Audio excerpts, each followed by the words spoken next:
Tuvimos la oportunidad de platicar con Javier Oliva, el especialista en ciencias políticas de la Universidad Nacional Autónoma de México, quien nos habló desde Londres sobre este tiroteo y el contexto que envuelve el ataque. Te agradezco que nos regales unos minutos. ¿Cómo medir esto que está pasando? Vamos, nos tendríamos que ir un poco hacia atrás, aunque aparentemente lo que ocurrió esta tarde en Alemania no tiene que ver concretamente con el terrorismo de ISIS, pero ¿cómo medir esta situación? Bueno, de hecho, en las últimas investigaciones, recordemos que hace menos de una semana un muchacho de origen afgano que había sido de los inmigrados ahora a Alemania hirió a 4 personas con un cuchillo en otro incidente que tuvo su origen precisamente en Múnich, que es la capital de Baviera, igual que en esta ocasión. También lo mismo ha sucedido en las investigaciones en el entorno del atentado en Niza, donde una cosa es que el Estado Islámico de Siria y Levante reclame la autoría y otra cosa es que en realidad exista una relación directa.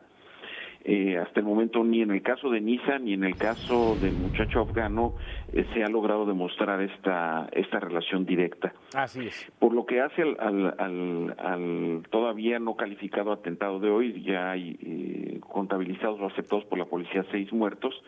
La disposición para utilizar armas de asalto es mucho más difícil en Europa que lamentablemente sucede en México, y entonces habrá que ver en las investigaciones que arroje la policía alemana al respecto de esta situación. Lo grave de esto, Paco, sí, y el auditorio debe saberlo, es que esto repercute en el país que ha sido el principal promotor y el más tolerante para la inmigración de sirios, afganos, iraquíes, libios, todos estos países que se encuentran sacudidos por largas y violentísimas olas de conflictos, y que, bueno, pues esto evidentemente genera en ciertos ámbitos sociales pues un rechazo y el surgimiento o el reforzamiento de estas posturas racistas y xenófobas, como ya ha ocurrido en el caso de Francia con el atentado de Niza. Entonces, en el caso de Alemania cada caso específico amerita su atención, pero es más simbólico en esta política de integración de los inmigrados, porque pues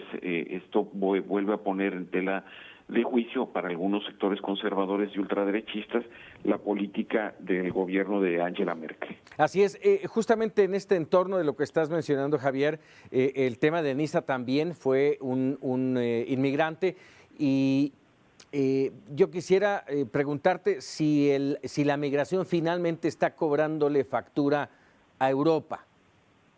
Yo creo que lo que está cobrando factura es la pobreza, la marginación, la falta de oportunidades, las restricciones.